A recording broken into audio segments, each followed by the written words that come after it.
but I personally believe that Sega is the most prevalent when it comes to dead franchises. Fans have been craving for the like of Jet Set Radio, Panzer Dragoon, Knights, Billy Hatcher, Virtua Fighter, Rystar, Golden Axe, Streets of Rage, Crazy Taxi, House of the Dead, Fantasy Star.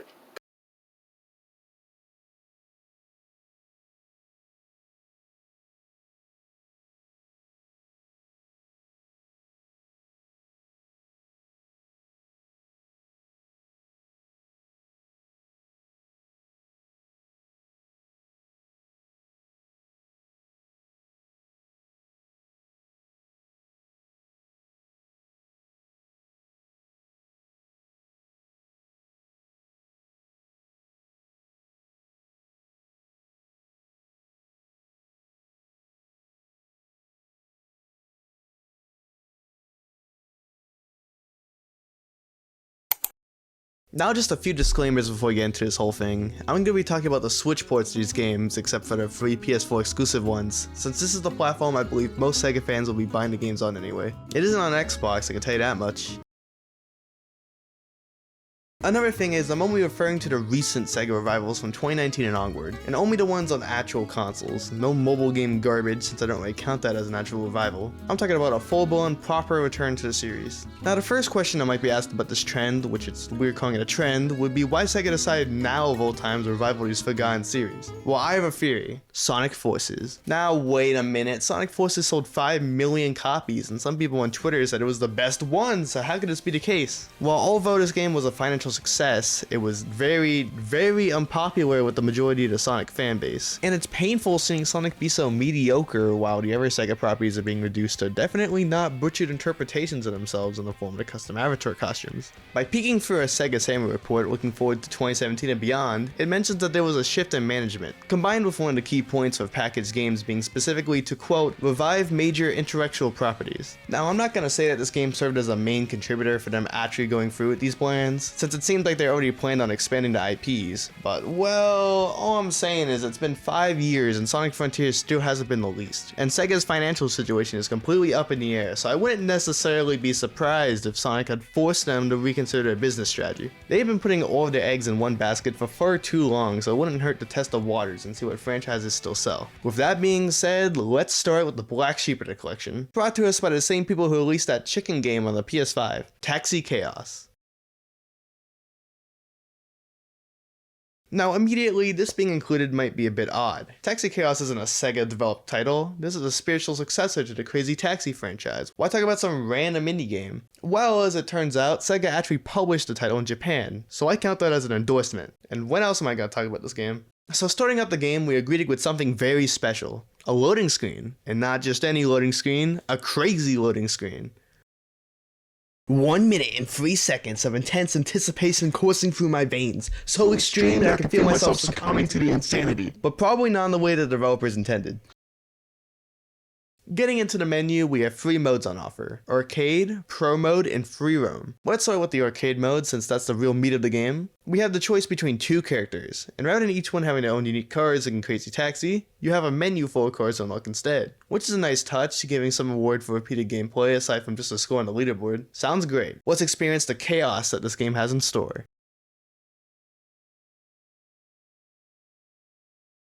It's Crazy Taxi, alright. You see people standing in a circle with a colored marker above them to represent distance. You park near them to pick them up, then drive to the destination within the given time, with an arrow on top of the screen to help guide you to the location. The faster you are, the more time and money you earn. Try to get as many people to their destinations as possible within the time limit. Classic arcade gameplay. This game obviously stays very close to its original formula, and it even has a jump from Crazy Taxi 2, which is a nice touch. Unfortunately, because this game's very exploitable combo system, you could literally just go to the destination and spam jump in order to get a frankly ridiculous combo. But you see, I'm actually a master at this game, since if you drive against the wall and spam jump, you can get big money.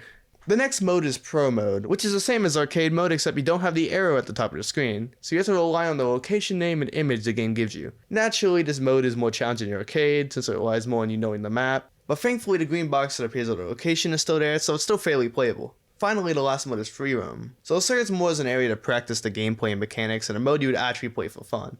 Yeah, Taxi Chaos is pretty similar to Crazy Taxi, but there is something I noticed the more I played this. I began to get a sensation known as boredom and a sense of disappointment, and I wasn't really sure why at first. I mean, this is a Crazy Taxi, right? I like Crazy Taxi. Why didn't this click for me? I was curious, so I decided to boot up the original Crazy Taxi to find out.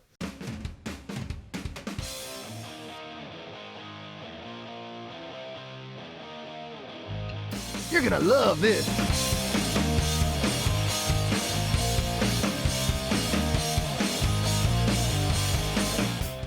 It finally hit me what was missing, the energy.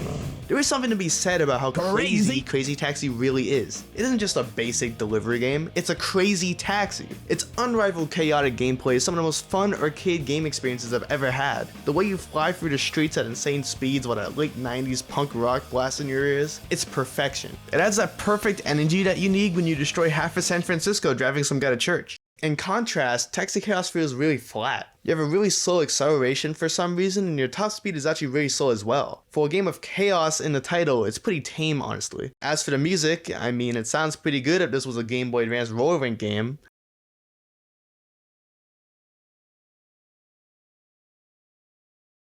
What's also missing is the memorable cast of characters. In Crazy Taxi there is BD Joe, Axel, and the ones that no one uses, who all spelled out one-liners, BD Joe especially. Party time! Compare this to Taxi Chaos, we have these two posers that barely say anything in this game, and when they do it's such riveting dialogue as, all in a day's work. Wow, interesting. They weren't even animated in an interesting way. Half the time they just stare forward looking dead inside.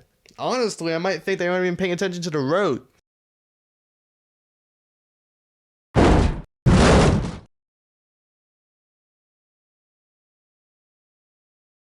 The biggest thing missing from this game, and I can't believe I even mentioned it yet, is Crazy Box. This was the best part of the console ports of Crazy Taxi. Crazy Box, or Triangle and X for the sequels, for those of you who do not know, was a mode where it was a series of challenges you had to complete within a set amount of time, which not only were extremely fun, but they also acted as a tutorial to learn some of the deeper mechanics of the game, like drifting and the Crazy Boost. If you complete a row of these challenges, you even unlock the harder one that makes you truly master the mechanics of the game in order to complete. Woo! It's a very rewarding and overall great little side mode. Unfortunately, all mechanics that are usually taught here are completely gone in Taxi Chaos. Drifting, gone. Quick parking, gone. The only one that sort of returns is the boost, but it's been so downgraded that's not even useful really. The original boost was a risk versus reward mechanic that gave players a nearly instant speed boost if they managed to properly input it without losing speed, which helped gain momentum quickly after stopping and made you zoom across the map even faster, to make some of the tighter time windows for destinations possible if you were skilled enough. Taxi Chaos's version requires zero skill and can only be done at a standstill, which has a very slow acceleration and takes forever to slow down if you happen to be in a boost. So if there is a passenger you want to get to that's near the destination you just came from, your only option is to slowly drive towards them or just ram into a wall next to them and hope that you stop.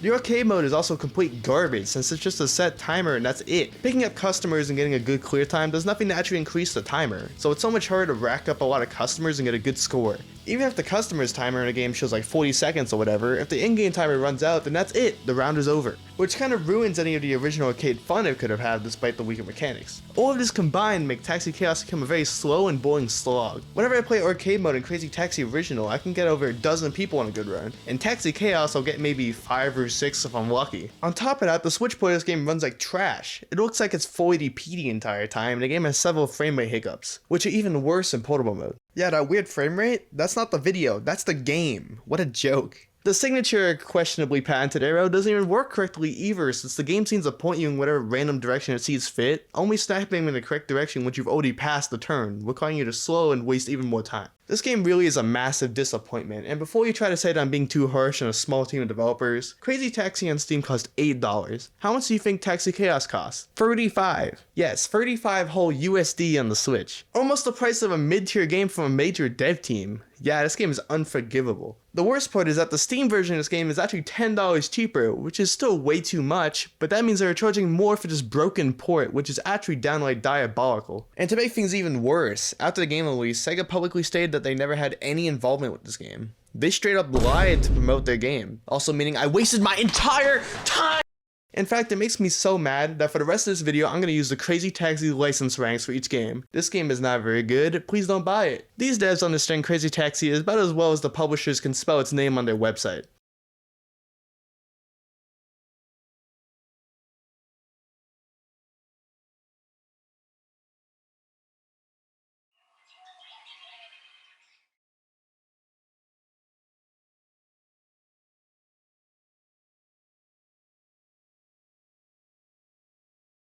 Remember Banana Blitz HD? That one game that was the least close to when my Monkey Ball 1 video released, so I suggested that people buy it. Banana Blitz HD is coming out. And when it finally released, I made that one first impressions video and never talked about it ever again on this channel. There was a reason for that. I was dreading the day I had to talk about this game again, but here we go, I guess. As you might know, I'm a fan of the Super Monkey Ball series, so when it was announced that after a 7-year-long gap that they would be remaking Banana Blitz, I wasn't exactly thrilled. Now why is that? Because after having a spectacular series of games on the previous generations of consoles, well, mostly, Amusement Vision, the developers behind the original 2 games, were disbanded. When the series went to Wii, the team that remained decided to reboot the series, leading to Super Monkey Ball Banana Blitz, and honestly one of the worst games I've ever played. Cheap motion controls, a simplified and less appealing art style, and an overabundance of mediocre minigames are just few of the many issues with this game. But to get to the point, they essentially took everything that worked about the original entries and changed them for the worse. So when the entire Monkey Ball community saw that this was going to be the game that they decided to remake, it seemed like an insult. Now I am aware that we have Banana Mania now, and I could kind of count that one for this video, but you do have to remember that this was the first Monkey Ball anything we got for close to 7 years if you don't count Bounce. And that game is,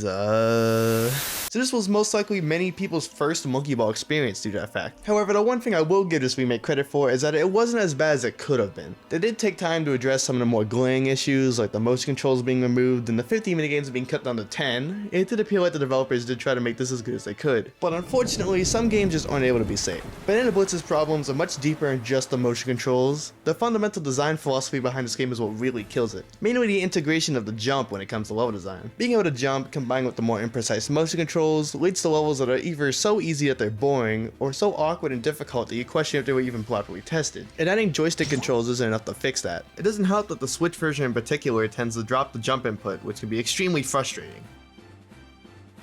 Unfortunately, this is the problem that Banana Blitz HD faces as a whole. Like with the minigames, cutting down the 50 awful minigames to 10 might sound like a welcome change, and it very well could have been, but instead of getting 10 of the best minigames, we just got 10 minigames that either barely control correctly, or just plain boring. At the same time, really good Banana Blitz minigames like Monkey Wars are gone, alongside the legacy minigames like Monkey Golf and Monkey Race. Why is that? High scores. You see, rather than port over the games that would require a fair amount of effort to fix with joystick controls, they opted instead to pick the minigames that required the least amount of effort to port in, and then just threw them all in a newly added decathlon mode as a way to add some value to these. But since the minigames they ported aren't very good, this becomes a mode that barely anyone would want to play. But they kept Monkey Target, you know, the worst one. The same can be said about the new Time Attack mode, which is a way to add a mode that resembles classic Monkey Ball, but unfortunately any fun that would have been possible was completely ruined by the bosses from story mode still being present, which puts a giant roadblock in the enjoyment this mode could have had. Banana Blitz HD is a really poor way to bring back Super Monkey Ball. It is one of the worst games in the series, and despite making some genuine improvements that put it above the original, this game's 6-month development period made any attempt at fixing this game ultimately futile. The glaring flaws in this game are hard to ignore, and honestly made Monkey Ball fans more cautious about the future of the series rather than excited.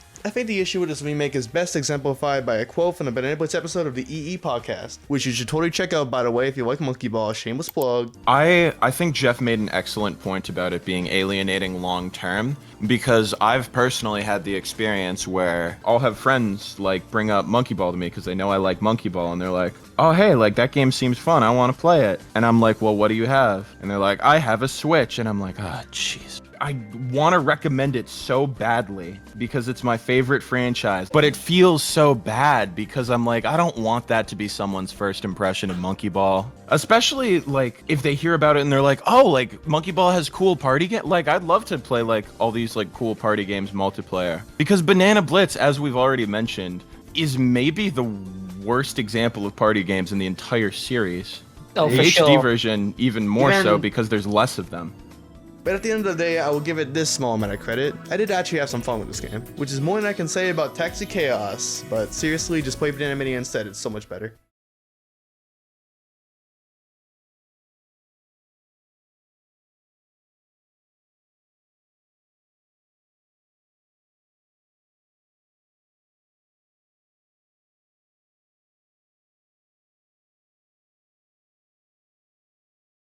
Poor Panzer Dragoon. No one cares about you. This game is unique from the previous two since I had essentially zero expectations going in, since I only very vaguely knew what the series was beforehand. Starting out the game to give me a bit of background, with an opening cutscene to explain the plot. To sum it up, our character decides to explore a cave before getting attacked, and is saved at the last second by the Panzer Dragoon. But the rider is fatally wounded by the encounter, and entrusts our hero to stop the ever Dragoon from reaching some evil base thing before we do. I didn't pay attention that much, but that was mainly since the cutscenes, particularly in the Switch version, seemed to run at a pretty low frame rate, which takes a bit to get used to. Also, despite the better graphics, it still looks a bit off in the actual animation. This is likely due to the small team this game had, but honestly, comparing it to the original Saturn cutscene, it's still a huge improvement on the presentation. So I'll just eat my words and move on to the title screen. I really like the cracked stone around the logo, and the silhouette of the Dragoon that appears is also a very nice touch. Honestly, I have faith in this being good, so let's boot up a level and see how it plays. Starting up the first level, you get a look at the graphics, and honestly it looks great, well, you know, for a Switch game. And if you compare this to the original, it's a definite upgrade. The area feels so much more live and detailed. This game even features a photo mode, which is how you know they're proud of graphics, so I do appreciate the inclusion. Another thing you'll discover is that the game runs at a mostly consistent 60 FPS on the Switch version,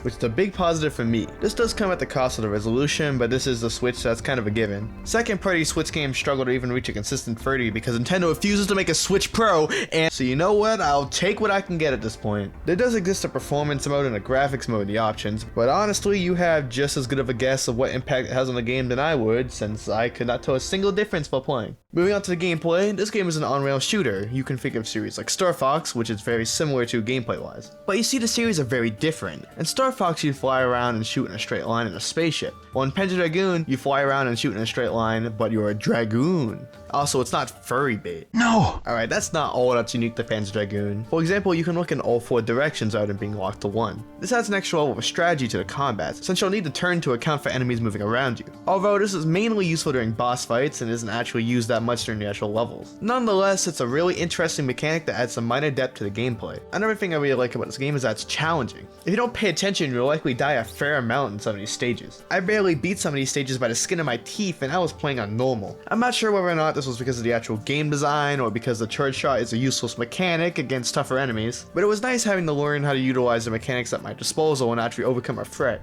As you may be able to tell, I like this game a fair amount, but not everything about it works. Starting with one that I already mentioned, I found that the charge shot is a lot more useful against the smaller enemies in Panzer Dragoon, since you can walk on the more than one enemy at once, which you can't do in Star Fox. Although for the most part, it's actually not that useful against the boss enemies, which makes those much harder as a result. A lot of the time, I find that I can do more damage just by using the normal shots fast enough. So when I play, I end up setting my controller down and using 2 fingers on the shooting buttons like I'm playing an arcade game. Another thing I found to be really odd are the gyro controls. If you don't know already, I like to use gyro aiming in Switch games when available. I think it's a really good mechanic, and I think it adds a lot to console shooters in general. So when I saw it in the options menu, I obviously turned it on. Unfortunately, the thing I found is that the motion controls don't work correctly at all.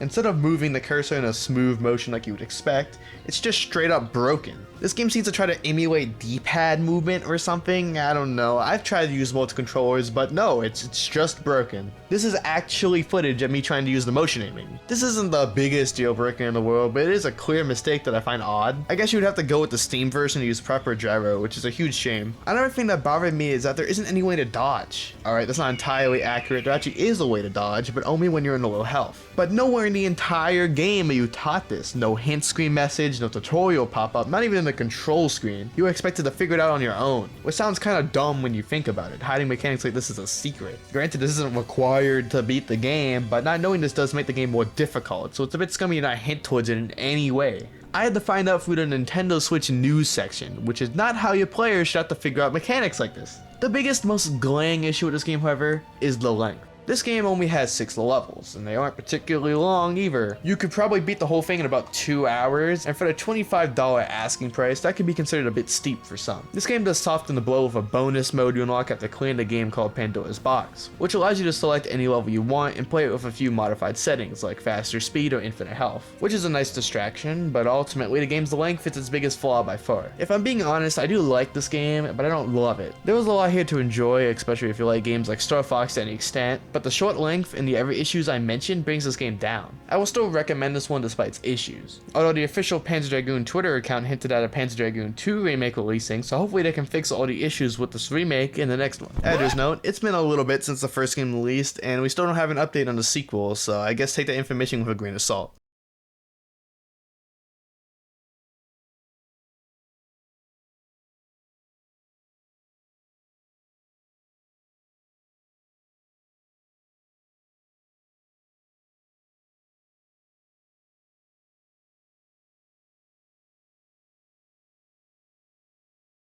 The next game is Virtua Fighter 5, The Ultimate Showdown. This is a new edition of Virtua Fighter 5, but this time remade in the Yakuza Dragoon engine. Did I say Dragoon again?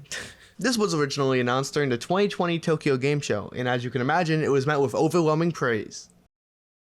Another thing to note is that this was also announced and released as I was working on this video. Sega, you have— First things first, I have to come clean. I'm not really a fighting game person. I don't think that comes as much of a surprise, but it bears mentioning. My only real experience with this franchise as a whole was playing Virtua Fighter 4 on my PS2 a long time ago, which I do like since that game oozes Y2K, especially in the menu.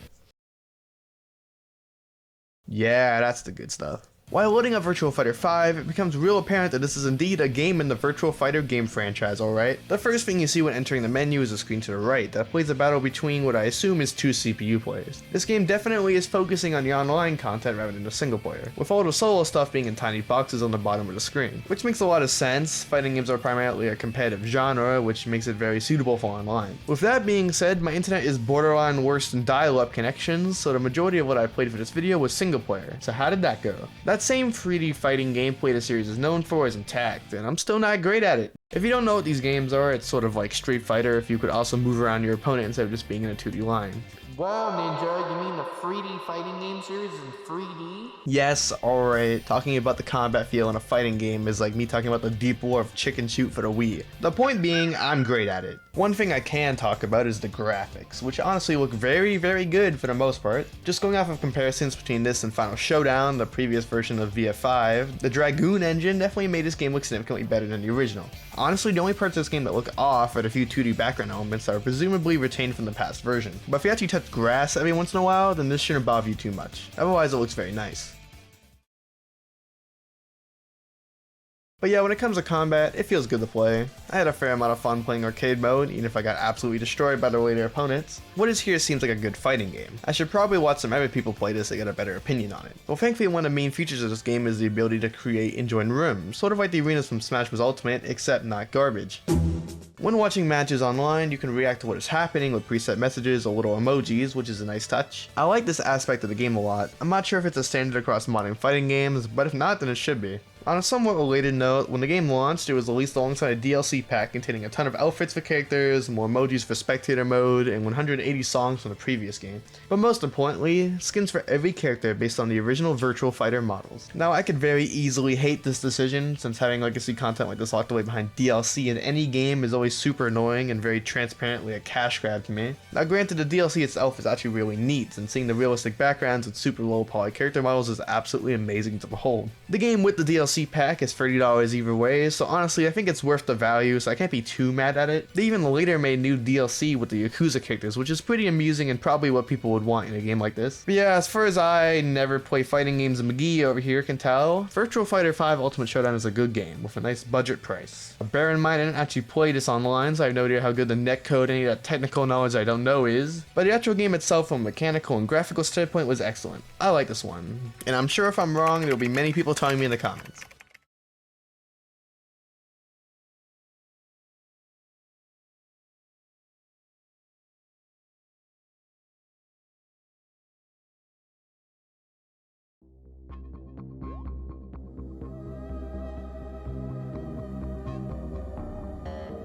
Guys, I have to come clean about something. I don't like beat 'em up games.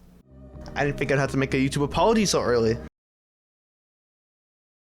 Well, I should probably rephrase that. I didn't like beat 'em up games. I'm a changed man. For those of you who do not know the history of Streets of Rage 4, it was originally going to be a 2.5D rendition of the series on the Dreamcast until it was scrapped due to, get this, Sega of America not knowing what Streets of Rage was, so they scrapped it. Its existence was in limbo for years until Guard Crush Games, people who actually know how to make beat 'em ups, Wow, I'm the nostalgia critic. got the go-ahead by Sega to make this very game. Now personally, when I had played the Streets of Rage games on various Genesis collections, I actually wasn't much of a fan of the original trilogy, which I know must sound like I'm committing an actual crime. I like them in an arcade environment, but I've never really wanted to sit down and play one on any given day. Every time I had played one in the past, I ended up either getting bored by the repetitive nature of the gameplay, or I would just rather play a normal stage-by-stage platformer. My experience with games I actually like in a genre pretty much begins and ends with the GameCube Teen Titans game, which should be pretty telling of my willingness to play these. Getting back on topic, I went into this game with an open mind since I had heard about how much the community adored this game. So with that, what do I think of this entry? It's really fun. I can't really fully explain what about what the specific one made me love it so much when compared to the previous entries, but I'll at least try my best to explain. What makes this game click for me? Well, remember when I said earlier about the gameplay being repetitive and boring? Yeah, well, scratch that, because apparently I'm a fucking idiot. Okay, yes, the gameplay is very repetitive in the fact that you do fight similar enemies over and over again with similar moves, unless you use a different character. But the part about it being unfun, well, I'm not sure if I'm just better at games these days or something, but the gameplay loop is pretty fun. The main source of enjoyment and biggest challenge of the game is maintaining control over the enemies. It can be very easy to get overwhelmed when there's even 2 enemies on screen, let alone 5 or 6. So you have to master the controls to fully overcome each level. The more you understand how to defeat each enemy type, the more satisfying clearing a room becomes. Now, the thing that I think makes the gameplay loop go from good to great are the items. Now, as much as you may think that you can win every fight with a jump kick and a trash can chicken, what might end up saving you in the end are the weapons that you can steal from the enemies. These are super satisfying to use due to the higher damage output, and become infinitely useful since you can throw them at the enemies that get a range attack, which can help greatly when trying to zone the enemies around you in order to clear a room easier. The game really feels like you have a lot of options to choose from, which helps it from feeling too stale even after long play sessions. That being said, if you aren't on high alert, you can very easily get cornered and get absolutely pummeled. The enemies are just as vicious as someone who heard that you don't like the Streets of Rage games. The bosses aren't pushovers by any means either. I just barely defeated the first boss when I was playing this game for the first time. Knowing when to run up and fight and when to back off and play defensive is imperative to succeeding. The only thing more impressive than the game are the graphics. Wow, are they stunning. The original Genesis graphics are great in their own, don't get me wrong, but in my opinion they're generically Genesis and aren't particularly memorable. But on the other hand, the comic book style this game went with is perfect for the series. It's super stylized, very detailed, and is the most logical step forward the series can take. And for a Switch game in particular, it looks fantastic. In fact, not to spoil anything, but it's probably the best looking game on this list. I was honestly surprised by how much fun I had with this one. And since I was curious, I decided to replay some Streets of Rage 2 just to see if maybe 4 was the only one that was good. And no, that game was equally as fun, so I guess I've just been living under a rock this whole time. I find it really impressive that this game managed to keep me entertained despite playing it solo the entire time, since this genre really benefits from having a buddy to play with. I really want to talk more about this game, but I would just start devolving into rambling about nothing, so I think I'll just say that Streets of Rage 4 is good, so play it.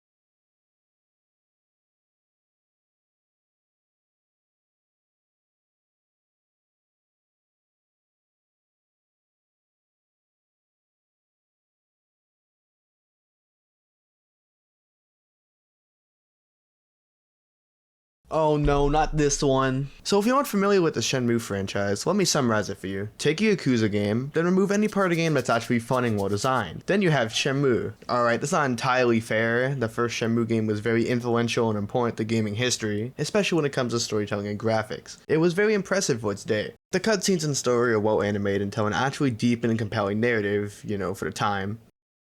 The Shenmue games have earned their status as a beloved piece of gaming history. But if you ever try to play one of these games today, the game design elements that hold these games together have aged worse than a current of milk sunbathing in the Sahara Desert. The voice acting in particular, which some fans actually enjoy as some kind of in-joke, completely ruins any sense of immersion that the game might have had at some point.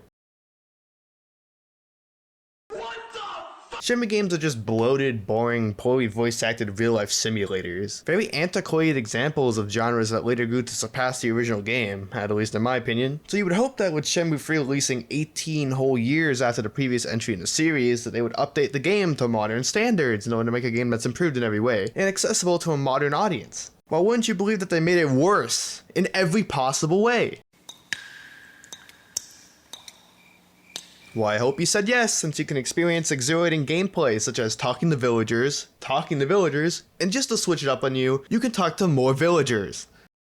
I cannot stress enough about how repetitive and nothing the gameplay in this supposed video game is. It helps that the villagers are more than willing to assist you in your quest.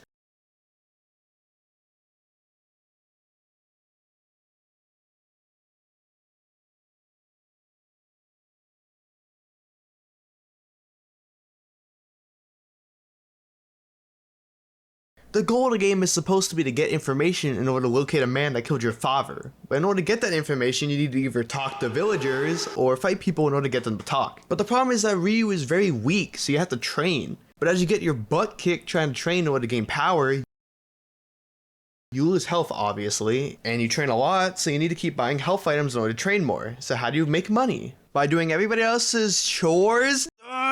Which will get you a little bit of money. So you do this stupid wood chopping minigame a few times, which will take a fairly lengthy amount of time. Then you buy my health items, use them, then train more. But wait, there's more. You also drain health just by walking around and by doing the balancing minigame, which you need in order to gain more stamina for the fight. So you end up needing to do the minigame even more in order to compensate for that. Not to mention that every single time you need to get healing items, you have to walk all the way across the village every single time, draining your health. So when you reach a roadblock in a training, which is very possible since the fighting mechanics are absolute delayed garbage, you end up getting stuck in a particularly difficult fight, losing, and then having to do the balancing minigame several times to get more energy, which wastes even more health items, and then you have to walk all the way back to the woodchuck minigame 50 times for money every single time, so you then buy more health items and walk all the way across the village to the fighting area, lose again, then balance, then chop more wood, then walk more, then fight, then lose, then balance, then chop more wood, then buy more items, all the time having to listen to, until you finally win the fight required to progress in the story. Wow, great. What do I get to do now? Oh, talk to more villagers.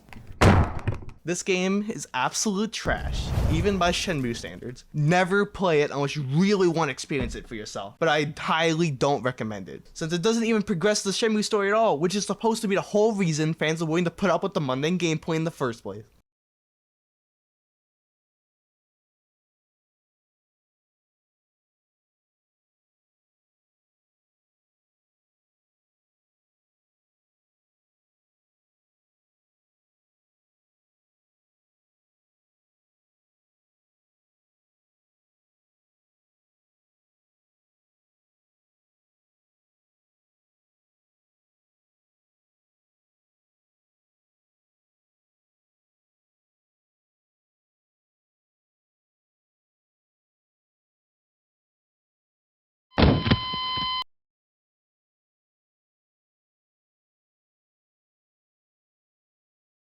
That's not good.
You missed the target.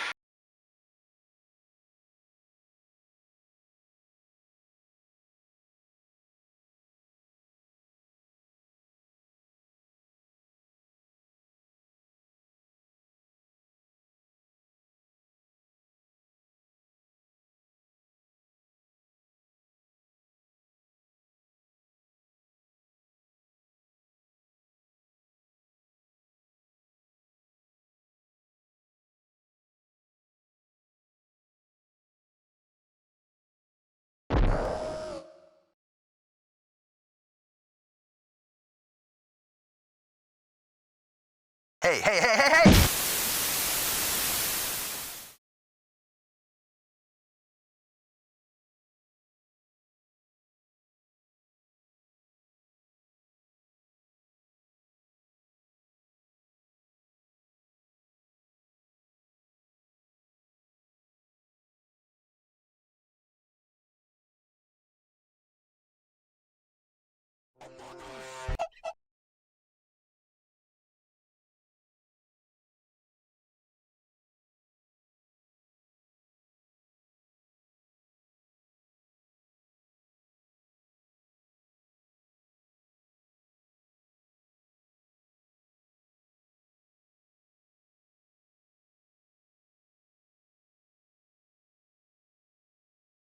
Well, you know, besides getting hit by an asteroid.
Focus, focus.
ToeJam and Earl is a series, I think. Honestly, I'd barely heard of the series before. I knew the name since I'd heard it in Sega circles before, but outside of that, nothing. The only way I knew it was revived was through the existence of an official Twitter account. Now, normally I wouldn't bring up something like this since it isn't particularly relevant when it comes to game revivals. Like, obviously they're gonna try to use social media to promote their product. Gotta take up as much space in people's cranium as possible as they doom scroll away their free time. However, the ToeJam and Earl Twitter is something else. I don't know how many people actually remember this, but a few years ago, this Twitter earned a reputation by being as out of character as a brand Twitter can possibly be. It was genuinely unhinged, and that's not an exaggeration. They would tweet the usual promotional stuff that you would expect, and then out of the blue, you would just see furry fanfiction just on the timeline for everyone to see. It was a crazy time. The most infamous tweet of the bunch was this one, and needless to say, it was later deleted. But honestly, I miss this era of the account. Sure, nowadays it's still a pseudo-personal account in disguise, which is funny in its own right, but the chaotic charm has definitely been lessened. Now, why would I sidetrack this video to talk about the Twitter account? Because of course I would. I was not about to leave that unmentioned, but also because the point I was trying to make is that it did make me aware that this game existed, despite everything else. So I guess the advertising worked.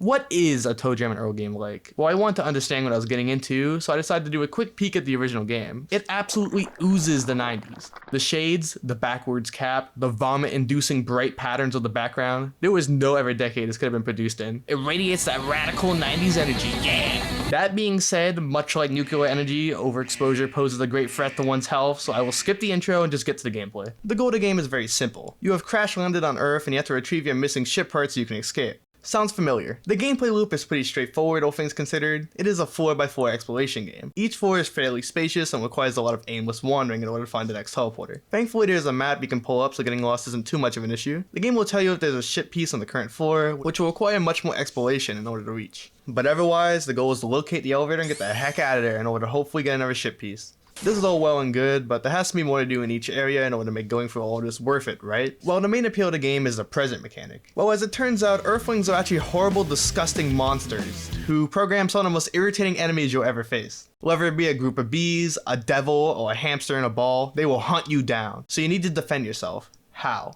Well, there are these roads that appear sometimes that allow you to walk faster, but they're nowhere near good enough. We need a force mightier than gods in order to quell these vermin. We need the most powerful weapon ever devised. The presents. Each one you pick up is actually an item you can use, which can either heal you, give you a power-up, and just to mess with the player, some of them can hinder your movement or spawn an enemy just to add some extra excitement for your playthrough. Using these presents isn't exactly as straightforward as it might seem. The wide majority of them are unidentified, meaning it's a complete shot in the dark of what's going to happen. When you're in the heat of the moment, you need to make a decision. Do you run for your life and likely get hit by another foe, or do you test your luck and see if fate's in your hands? So you panic. Oh god, oh god, oh god. And out of options, you click the use button, convinced that you're already dead, but with the blind optimism of a hero player. Phew. You can also get some extra assistance with a few friendly Earthlings in this game if you give them money, which can heal you or defeat enemies. I didn't really get any use out of these since having to hunt them down can sometimes be more dangerous than just running for the goal, but I suppose they can be useful in harder floors of the game. Overall, the gameplay of this game was pretty alright. It's not quite a super action-filled experience like a Sonic or an Hour. It's more of a comfort kind of game, something you play while vibing to a podcast or the incredible 90s funk of the soundtrack. Seriously, this is some good Genesis goodness. The vibe of this game is also carried over into the humor. It has that 90s sarcastic energy you would expect. I'm a bit mixed on it personally. On one hand, it is very childish in a dumb way, like how you can see ChuChu's butt when he crouches. But on the other hand, there are some things I find really funny, like how if you go idle then the game will literally yell at you.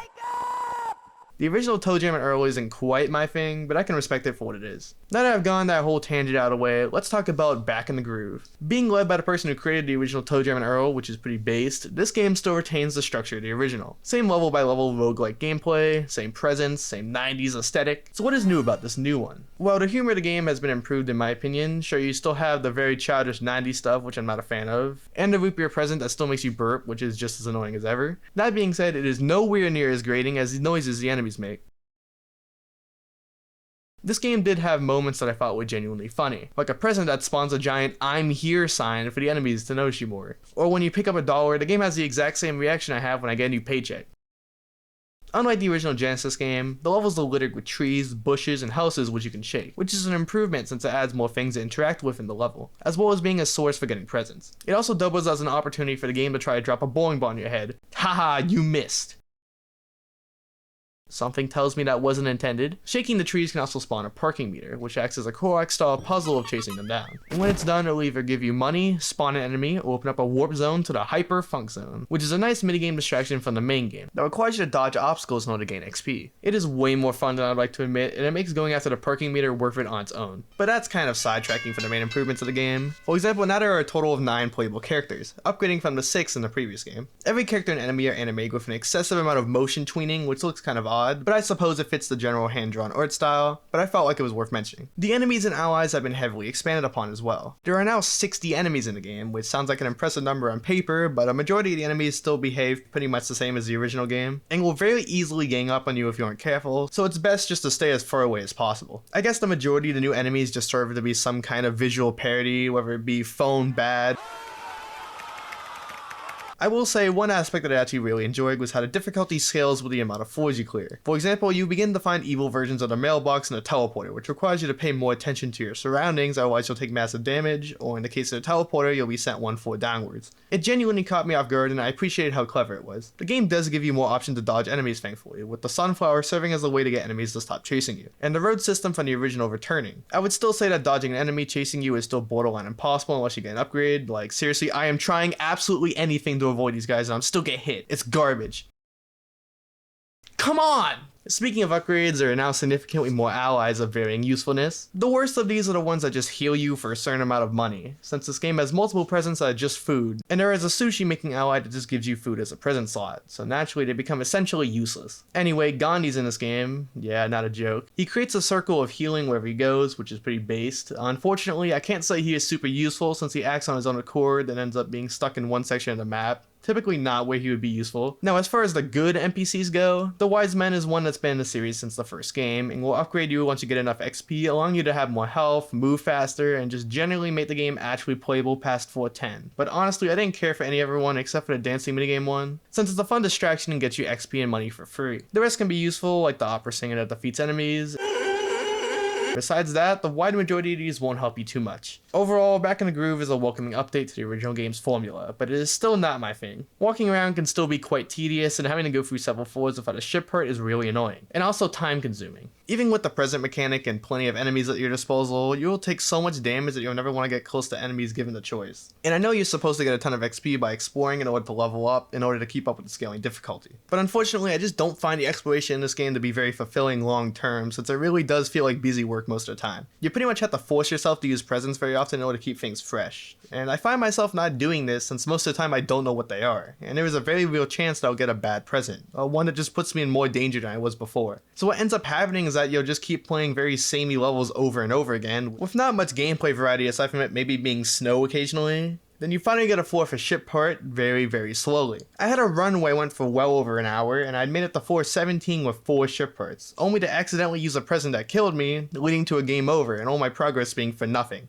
That was on me, but that was an hour and 17 minutes of progress, and to be honest, I didn't particularly achieve much in that time. The simplicity of the original game is pretty excusable for the time, but with this game, I don't know. It just leaves me kind of bored, even with all the charm on display. As a result, I don't really feel motivated to play this for hours on end, just to see whatever ending cutscene the reward would be. I do think this game is fun and has a place in the roguelike genre, but I don't think it has enough mechanical depth to find myself playing it for a particularly long time. Although you do have to take into account that this is the Switch version, I mean there's going to be plenty of frame drops.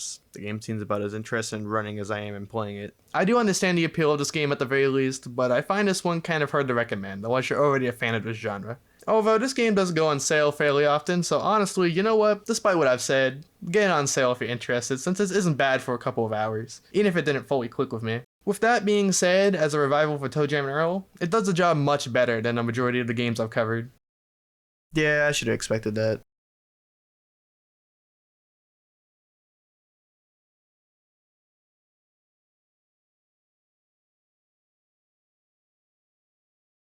What do you mean you've never heard of me?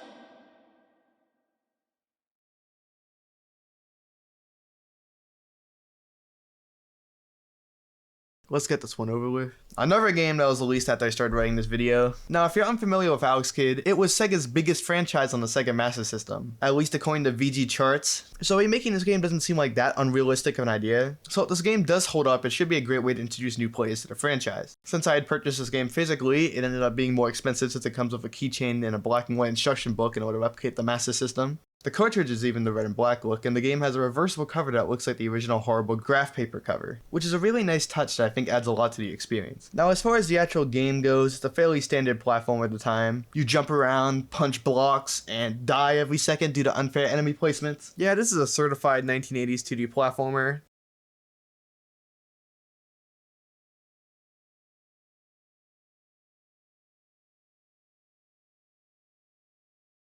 This game sucks!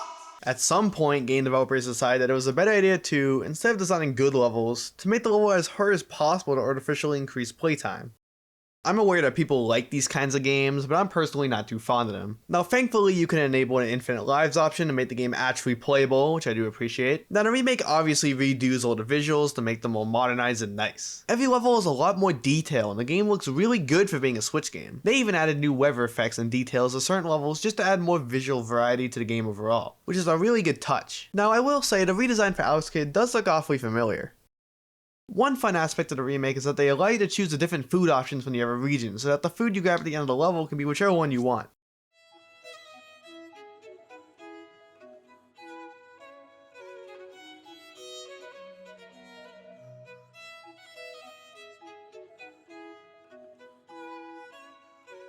The biggest feature that the game offers is that with a hit of a button, you can switch back to the old graphics in order to experience the original version. Although you can just buy the original Alex Kidd for $8 on the Switch, so this feels a bit pointless in the grand scheme of things. Now, unfortunately, a byproduct of this classic mode is that the game is a tile-for-tile remake, which in my opinion is the worst kind of remake. Since when you remake a game, the expectation is that you take the original game and update it to modern standards. But for some games, in order to make the process easier, or laziness I guess, they just take the original and rebuild the entire game with the exact same layout. The problems I have with these types of remakes are, 1. The old layout will almost always clash with the new art style and look really dated, which would be very distracting to the player. And then 2. If the remake is worse in any way, then it defeats the entire point of remaking the game in the first place if you aren't going to properly update it for modern times. And with a game like Alex Kidd, which is from 1986, the level design is more often than not going to not exactly age the best. This game really showcases this problem with the blocks. There are a lot of blocks.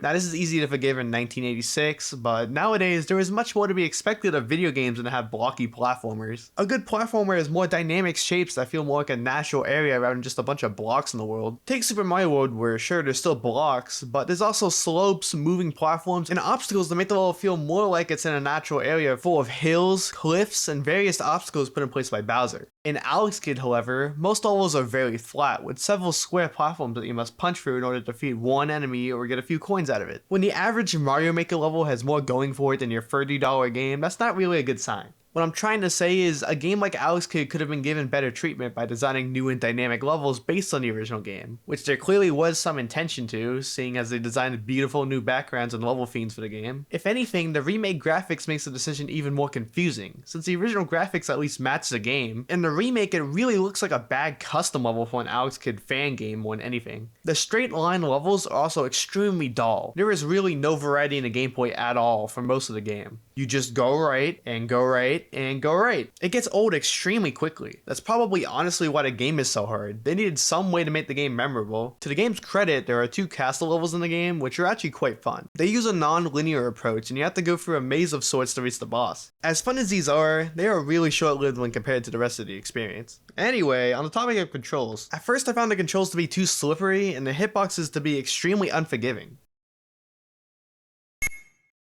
How could this happen?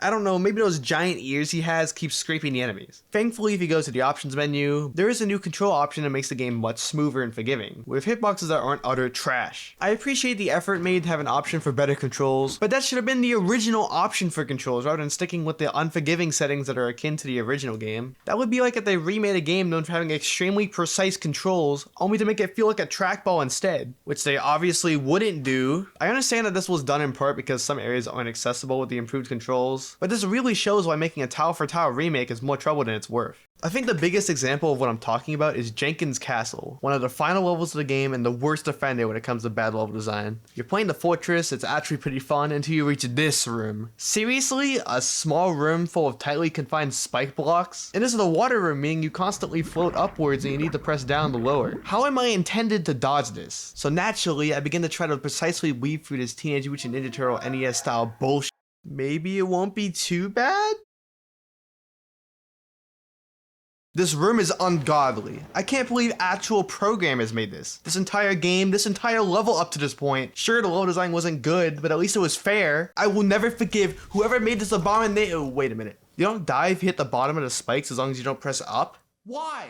I do appreciate that the room is actually playable, but the block shows spikes on both sides, so the player is going to assume that both are bad. That might be the single worst game design I've ever seen in a video game. They could have at least changed how the blocks look in the modern mode. We're 55 minutes in, let's just move on. One aspect of the game that's worth mentioning is the shop system. At the start of certain levels, you will see a building that you can enter which has free items you can buy in order to make the game slightly easier to play. You get the money by breaking the gold blocks in the levels. This adds some risk since you are much more likely to get killed several times trying to grab money. And if you game over at any point, you'll lose all of the money you've acquired. So you have to be very careful, otherwise you'll end up being very frustrated trying to accrue money. The items you can get from the shop range in usefulness, with the power bracelet allowing you to shoot fireballs in order to increase your punch range. And on the other half of the spectrum, there is a car, which allows you to speed through enemies and the level. This all is going to be easy.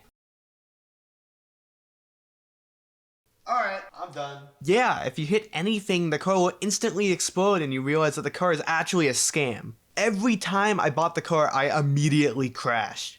Maybe it would be easy to use if the game had, I don't know, a single slope. If you want to avoid the shop and make the game shorter, there is another way to get the power bracelet specifically, being the question mark blocks that are scattered around the levels. These are interesting since they are a test of luck, since there are 3 possible things you can get out of these. The bracelet, an extra life, and the ghost enemy, which will chase you down and instantly kill you unless you scroll the screen past them. Finding these is pretty much an instant death sentence, but the blocks are actually not random since they're in a set order. But the first block is different based on the level, so once you figure out what the first spawn is, then you can perfectly predict what's in the blocks and utilize them to your advantage. I like the risk and reward of these, and it is much more interesting than a Mario block that just gives you a mushroom every time. That being said, there is something to be said about just how many things in this game exist just to randomly kill the player. The last part of this game I discussed is the rock paper scissors mechanic. At the end of some levels, you have to fight off a hand enemy in an extreme, fight to the death, no bar is held, life-changing rock paper scissors game. I find this part all to be really annoying personally. Like, sure, it adds charm to the gameplay experience that you have to do something this goofy at the end of the level, but at the same time that means you can get through a whole level and whether or not you pass can come down to pure luck. There was more than one occasion where I had 1 life left getting to this point and I had to restart the whole level because I guessed wrong. And that in itself feels unfair to the player. Like, why?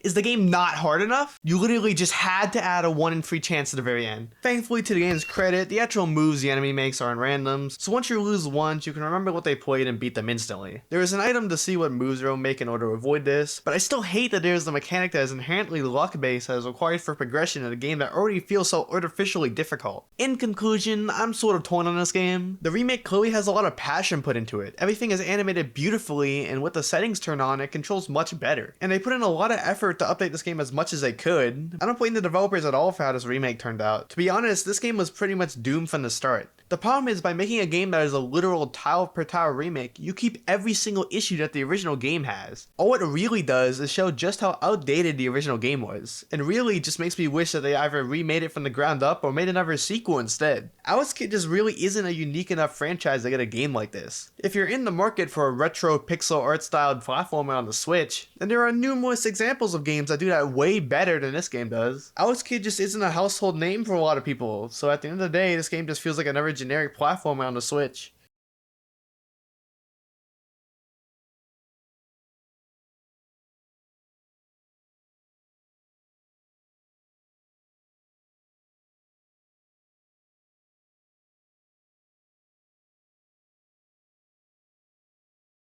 Alrighty, House of the Dead Remake. The newest game to be released in this video and hopefully the last.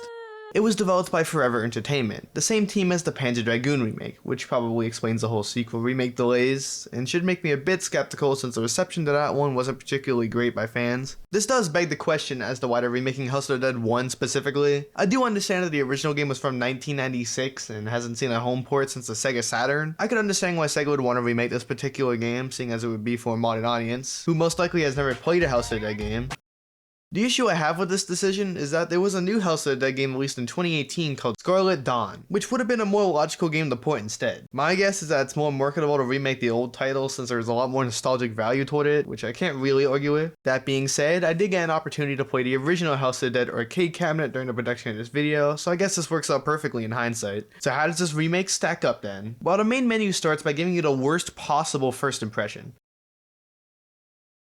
with a loud music cue that kicks in over a laggy gameplay video with a stock blood overlay. Not sure why they thought this would improve the presentation, but I suppose it did shock me with just how sudden the music kicks in, so I'll count that as a scare. This has some pretty strong licensed game energy, which I sort of find charming, but to be completely honest, I do find this menu to be pretty annoying more than anything. Speaking of annoying, this game has some pretty bad load times. I know this is a Switch game, but I think 30 to 40 second loads for a rail shooter is questionable at best. It isn't Taxi Chaos bad or anything, and there is some saving grace in the hint text. I particularly like this zombie text emoji. It adds a lot of charm to the experience. Alright, before we start the actual game, this genre requires 2 players. Like, sure, you could sit down and play this solo, but in order to get the most enjoyment possible out of a game like this, you need a second player. So I had my boyfriend tag along to play this with me, and we ran into our second issue with the game. Player 2 cannot join if you've already started a level. You have to toggle multiplayer mode on the main menu first. Ignoring the fact that the option itself is very out of the way, seriously, I had actual trouble finding it. But this is a literal arcade game. They thrive on allowing players to join in any time they want, since they can make the multiplayer experience as convenient as possible. You know, in order to encourage more spending, having to awkwardly pause and quit just to wait for the long loads just to enable the multiplayer mode comes across as extremely badly designed. Anyway, the opening cutscene shows us the presentation, and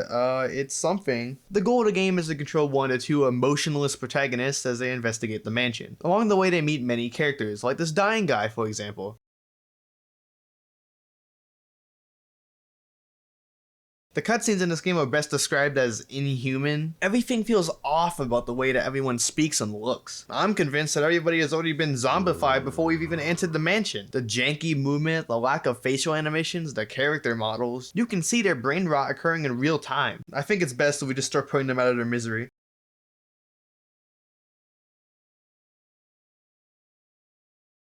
Alright, I can't ignore it any longer. This game's budget is blatantly apparent. They are remaking a 3D game for the 90s, so the source material isn't going to be the easiest to update when compared to something that has stronger artistic direction like Space Channel 5. But I cannot look past the presentation. Every animation is the stiffest I've ever seen, the dialogue is ridiculous and delivered in the most unconvincing manner possible. There's absolutely no way I could take this experience seriously at all, and I really enjoy playing this game. It's great. They definitely stay true to the source material in this way, and honestly, I actually appreciate how cheesy this game is. Sure, they could have made the game super serious and dark, but would anyone take it seriously?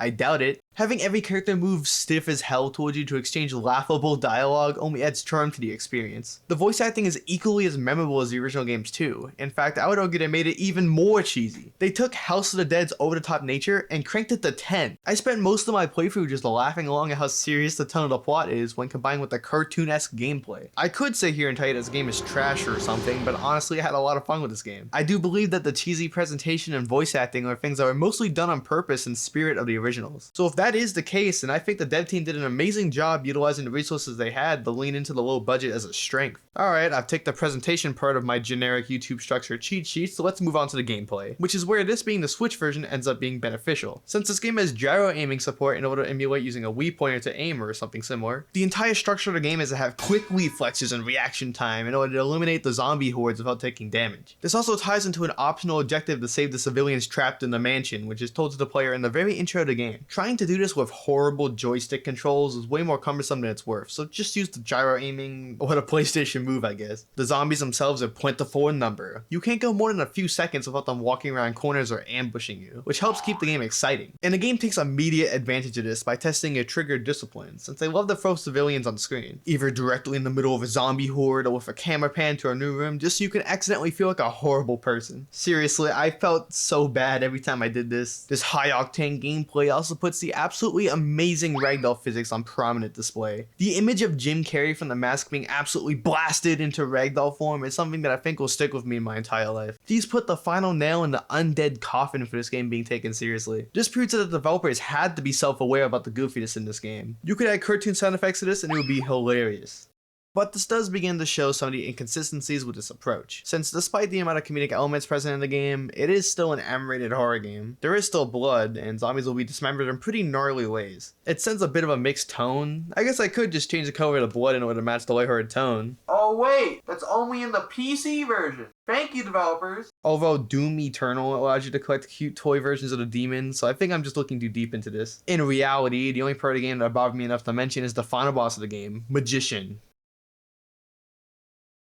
Sorry, I had to see that again. The boss flies around quickly and frequently spawns projectiles you have to shoot. Now, that's annoying enough on its own, but it's not the issue I have with the boss. The problem I have is that the boss has an inhumanely long health bar. Like, a health bar is so long that even while playing this 2-player, my hand started to cramp up multiple times. It is literally painful to beat this boss. Another thing I should probably bring up is the game's length, being around 40 minutes for a story mode, which might immediately sound bad. Wow, Sega can only afford to remake one 40-minute arcade game. They must suck. But this isn't as much of an issue as it would be in a game like Panzer Dragoon, since this game thrives off of being a fun multiplayer game, so you would be much more likely to replay it. The game also incentivizes you to return with optional branching paths alongside the previously mentioned civilian rescue mechanic. Although, once again, they did release Scarlet Dawn in 2018, which has a runtime that's roughly an hour, which makes the choice to remake this one a bit more odd. Honestly, I like the House of Dead remake. Despite some flaws, I still think it's a fun game that you can pick up and have an enjoyable time with. Although I would not recommend the Switch version if you have the choice. As nice as the gyro support is, this game suffers from pretty much every Switch performance issue you could think of. The frame rate is a bit spotty, and although it is perfectly playable, it is very distracting. Not to mention that the game also has a horde mode that makes the zombie count even higher, so the performance just takes a massive dip. And just a reminder that all of the footage in this video is with the performance mode, so I really don't know how any of this would run in the normal mode. Personally, I would either recommend the PS4 version if you have the PlayStation Move, or the PC version since it has the most amount of customization and likely runs the best. Either way, as a whole, this remake is a mixed bag depending on what you're really looking for in a House of the Dead game. Do you want the campy, over-the-top cheese of ancient rail shooters and can excuse a lot of the shortcomings in the presentation? Or do you want a more fleshed out horror take on the franchise? Personally, it's a House of the Dead game. You're going in for the over-the-top experience, and I think this game delivers that in spades. I really enjoyed this entry and can recommend it if rail shooters of old are something that's on your radar.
Well, if only half of the selection feels like a proper revival, then what about the other half? A lot of these fall under having lost potential, like Alex Kidd being a way too faithful remake, and Space Channel 5 being a VR title which limits its potential audience, or having no chance to be good like Shenmue 3. The game with shortcomings that I feel the need to point out specifically is Panzer Dragoon Remake. Well, if Streets of Rage 4 feels like a loving parent to its respective IP, then Panzer Dragoon feels like its dad went to buy milk and never returned. Listen, I'm sure Megapixel Studios and Forever Entertainment care deeply about the series. The game's credits shout out all the fan sites and moderators, so I know that they do, but I feel like with the Panzer Dragoon remake, and to a lesser extent with the House of the Dead remake, that Sega just wanted to get out a game with as low of a budget as possible, just to see if the fans would still support it. So they just took the super short first Panzer Dragoon game, handed it off to this dev team, and just called it a day. That conclusion sounds harsh, but when looking up how the fans felt about this remake, most of what I saw was vile hatred for this entry. And the laundry list full of just how much this game didn't stay true to the original. This remake really doesn't do the series justice at all from what I saw. If they wanted to bring the series back properly, they could have just ported Panzer Dragoon Orta from the original Xbox, or even Panzer Dragoon Saga, which some people claim to be one of the best RPGs of all time. It would have been great to have a version of the game that doesn't require taking out a loan to play. Remaking the first game literally shines the worst possible light of what the series is capable of to anyone who might have been interested in getting into this series, like me for example.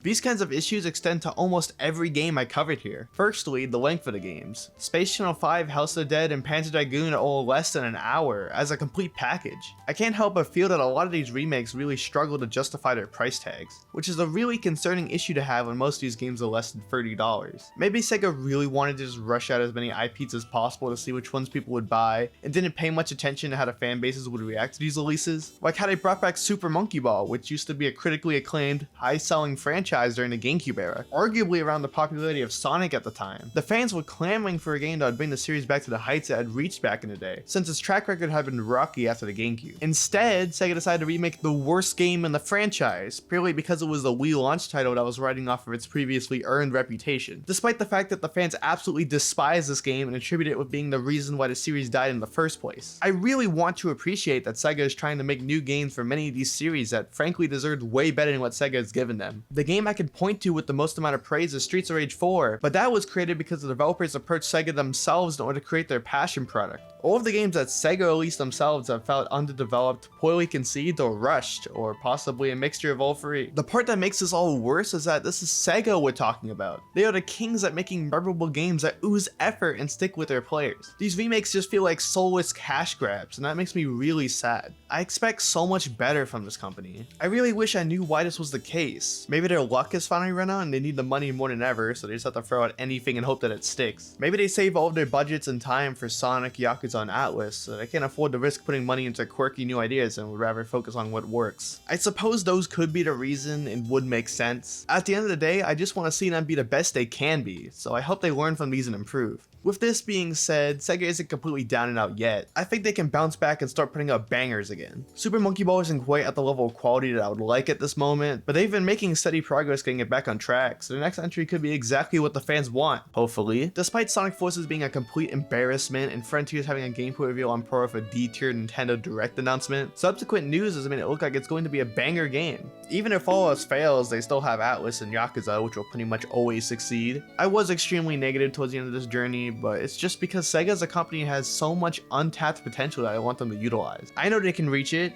even if the journey to transition into greatness is as long and rocky as Sonic YouTubers describe it as. At the end of the day, I really want Sega to continue to make these remakes. Sega has so many IPs that they still haven't brought back, like Jet Set Radio, that could very easily be a very well-selling game. If they keep trying to make these and actually put in the time and effort that they deserve, then I think it will work out in the end. I just fear that Sega's priorities won't be where they need to be, but I really want you to prove me wrong and make great games again, but it's all up to you.